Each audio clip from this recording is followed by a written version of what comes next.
Friends எல்லாருக்கும் வணக்கம். இன்றைக்கி நம்ம நிக்கிஸ் கிச்சனில் சப்பாத்தி ஃபுல்கா ரொட்டியோட வச்சு சாப்பிட்ற மாதிரி நல்ல மணக்க க்ரீமியாக ரெஸ்டாரண்ட் ஸ்டைலில் ஒரு காளான் கிரேவி ஒன்று செய்ய போகிறோம். இது நம்ம யூஸ்வலாக செய்கிறத விட சாப்பிட்றதுக்கு ரொம்ப ருசியாகவும் மணமாகவும் இருக்கும். இது எப்படி செய்கிறது அப்படிங்கிறத குயிக்காக பார்த்துடலாம் வாங்க. முதல்ல ஒரு கடாயில் ஒரு 2 ஸ்பூன் எண்ணெய் ஊற்றி காய வச்சுருக்கிறேன். எண்ணெய் சூடானதுக்கப்புறமா இதில் ஒரு 3 கிராம்பு 2 ஏலக்காய் கொஞ்சமாக பட்டை இது எல்லாத்தையுமே எண்ணெயில் சேர்த்து நம்ம தாளிச்சிடலாம்.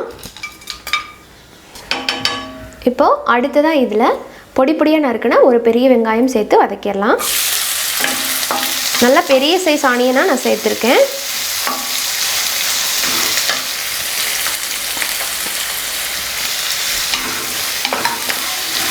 இப்போ பாருங்கள் வெங்காயம் நல்லா வதங்கி சாஃப்ட் ஆகிடுச்சு. ஸோ இந்த அளவுக்கு வதங்கினா போதும், ரொம்ப ப்ரௌன் ஆகணுங்கிற அவசியம் இல்லை. அடுத்ததான் இதில் ஒரு 1லேருந்து 1.5 டீஸ்பூன் அளவுக்கு இஞ்சி பூண்டு பேஸ்ட் சேர்த்துக்கலாம். சேர்த்து நல்லா இதோட பச்சை வாசம் போகணும். இதில் ஒரு 1/4 டீஸ்பூன் மஞ்சள் பொடி,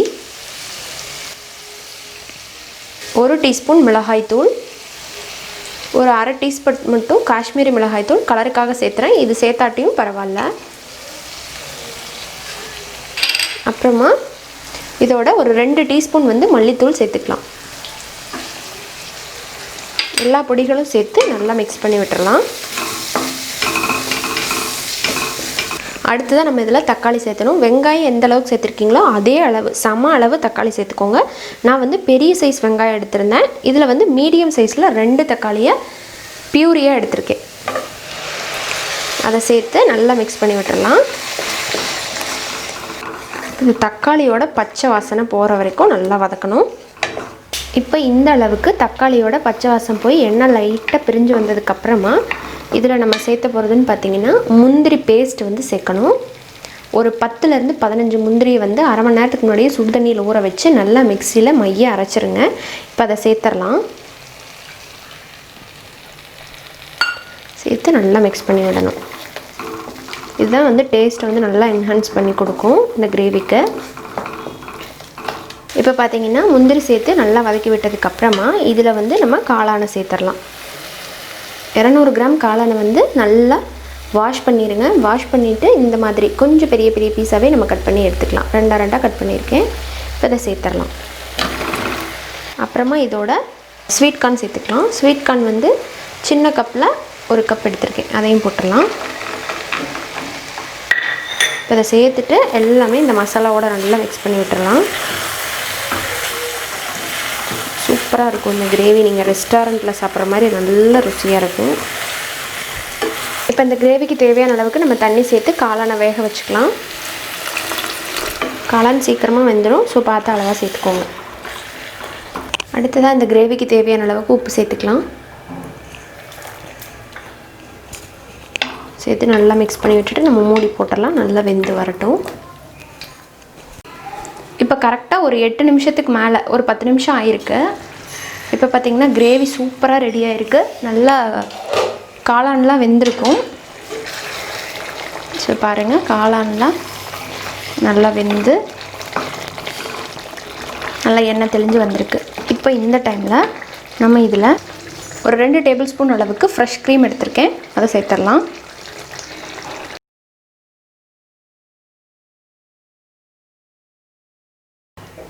மிக்ஸ் பண்ணிவிட்டு இப்போது இதோட ஒரு 1/2 டீஸ்பூன் மட்டும் கரம் மசாலா தூள்,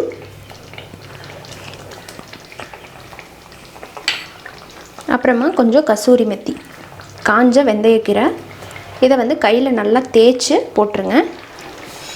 போட்டு நல்லா மிக்ஸ் பண்ணி விட்டுட்டு இதை கரெக்டாக ஒரு 2லேருந்து 3 நிமிஷம் மட்டும் நம்ம சேர்த்து அந்த கரம் மசாலா தூளோட ராஸ்மல் போகிற அளவுக்கு மட்டும் அடுப்பில் இருந்தால் போதும். அப்புறமா நம்ம இறக்கிடலாம். இப்போ கரெக்டாக ஒரு 3 நிமிஷத்துக்கு அப்புறமா கிரேவி நல்லா அருமையாக ரெடி ஆகிருக்கு. இப்போ இதை நல்லா மிக்ஸ் பண்ணி விட்டுட்டு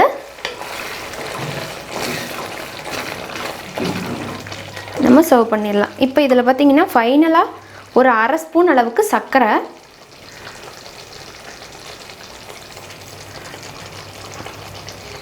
அப்புறமா கொஞ்சம் மல்லி இலை தூவி நம்ம இறக்கிற வேண்டியதான்.